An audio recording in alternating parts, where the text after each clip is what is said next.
आप लोगों का यूजीसी नेट दिसंबर 2025 का रिजल्ट जो है डिक्लेयर हुए काफ़ी टाइम हो चुका है और अब बच्चों को ये भी पता चल चुका है कि उन्होंने कितना स्कोर किया। तो अब उसी के साथ हम लोग यहाँ पर अब एक आगे का पाथ पेव करने वाले हैं कि अब आगे जाके क्या किया जाए।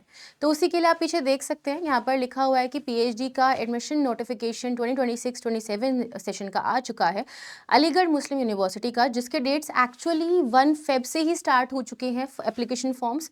पर अब आपके पास टाइम है कि आप उस पे प्रपोजल पे अपना काम करिए और इसको भर दीजिए। तो अब ये कौन कौन से स्टूडेंट्स हैं जो इसमें अप्लाई कर सकते हैं, उनकी हम लोग थोड़ी सी बात कर लेते हैं कि इस नोटिफिकेशन में आपको सब्जेक्ट्स भी पता लगेंगे, साथ में क्या क्राइटेरिया है आप लोगों का क्वालिफाई करने का और आप में से कितने बच्चों को टेस्ट देना पड़ेगा, और साथ ही साथ इसका लास्ट डेट क्या है एप्लीकेशन फॉर्म का और कौन सी वेबसाइट पे जाना है। ये सब की सब इन्फॉर्मेशन आपको इस पर्टिकुलर वीडियो में मिलने वाली है।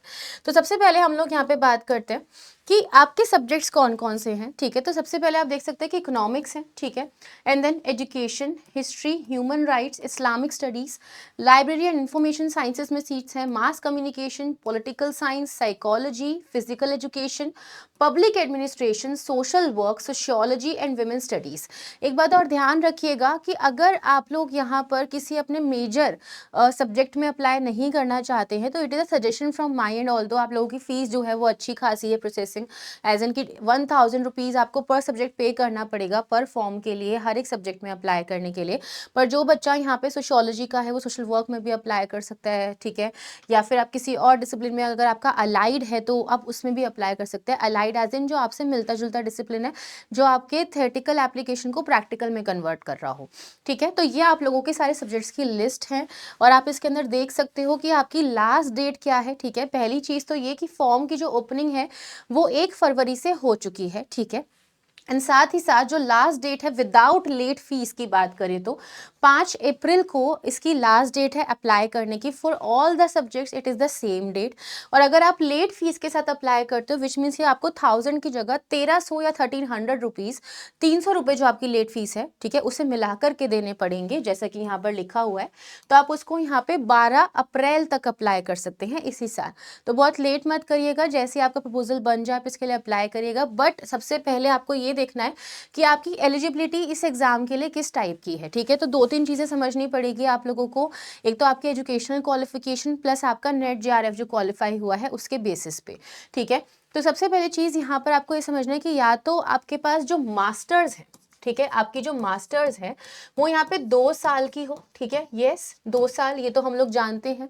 उसी के अलावा अगर आप लोगों के पास यहाँ पे 4 ईयर ग्रेजुएशन है तो भी आप अप्लाई कर सकते हैं।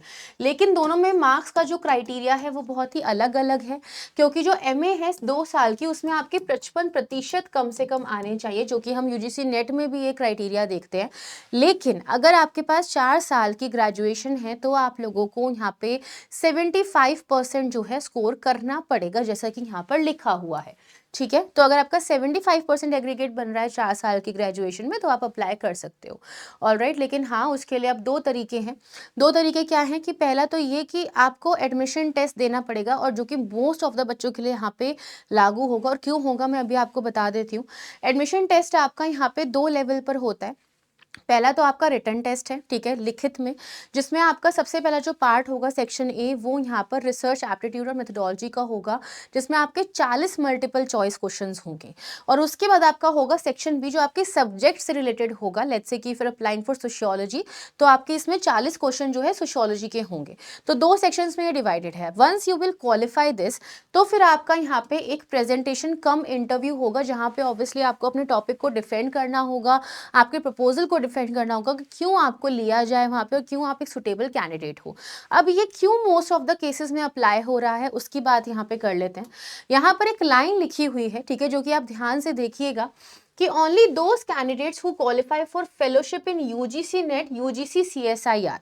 फेलोशिप का मतलब यहाँ पर ये है कि हम लोग जेआरएफ की बात कर रहे हैं, ठीक है। और यहाँ पे अगर उन्होंने कोई और भी सिमिलर नेशनल लेवल का टेस्ट दिया है, स्टेट लेवल नहीं, नेशनल लेवल टेस्ट की बात हो रही है, जिसमें आपका score with a score more than और equal to qualifying marks of general category है। यानी कि अगर आपने जीआरएफ क्वालिफाई किया है बट अगर आप यहाँ पर ओबीसी कैटेगरी से अप्लाई बेसिकली बिलोंग करते हो या आप यहाँ पे एससी से हो, एसटी से हो, पर आपकी जीआरएफ क्वालिफाई हो चुका है, तो वो भी यहाँ पे माना नहीं जाएगा अनटिल अनलेस आपका जो स्कोर है वो जनरल कैटेगरी को पार करके आया हो। लेट्स से कि यहाँ पे सोशियोलॉजी की कट ऑफ 232 गई थी, तो 232 के पार ही आपका स्कोर होना चाहिए या मिनिमम 232 होना चाहिए, तभी आप यहाँ पे एग्जेम्प्ट माने जाओगे कि आप यहाँ पे सीधा इंटरव्यू में बैठ सकते हो, आप एग्जाम यहाँ पर नहीं दोगे।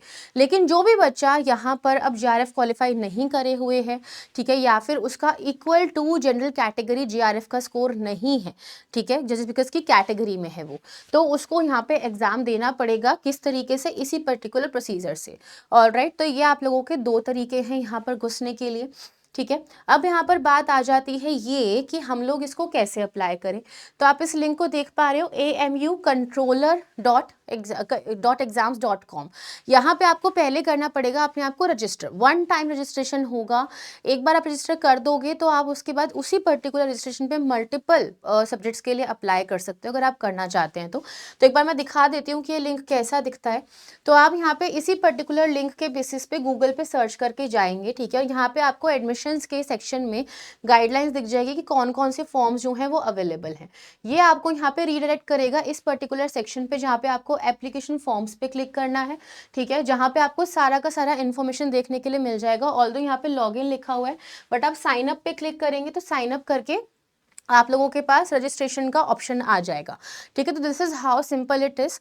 तो guys go ahead and apply because now this is a golden time, golden opportunity for you. आप लोगों ने अपना एक हर्डल क्वालिफाई कर लिया है, ठीक है। अब आगे आने वाले टाइम के लिए आपको और प्रिपेयर करना है, तो इट्स बेटर कि या तो पीएचडी या असिस्टेंट प्रोफेसर के जो भी एग्जाम्स आ रहे हैं उनको आप एम करते रहिए, ठीक है। और किसी को भी अगर कुछ पूछना हो मुझसे इस चीज़ के बारे में तो आप लोग मुझसे कॉन्टैक्ट कर सकते हो मेरे इस पर्टिकुलर टेलीग्राम ग्रुप पे, ठीक है, जो कि यहाँ पे because I am my self a PhD scholar.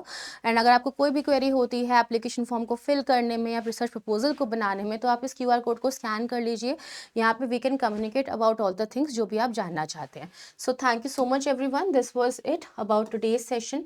मिलते हैं जल्दी ही किसी और एक नई अपॉर्चुनिटी के साथ जो आपको यहाँ पर काफ़ी अच्छा एक जॉब के पर्पस तक आगे तक लेके जा पाए। Bye bye and take care.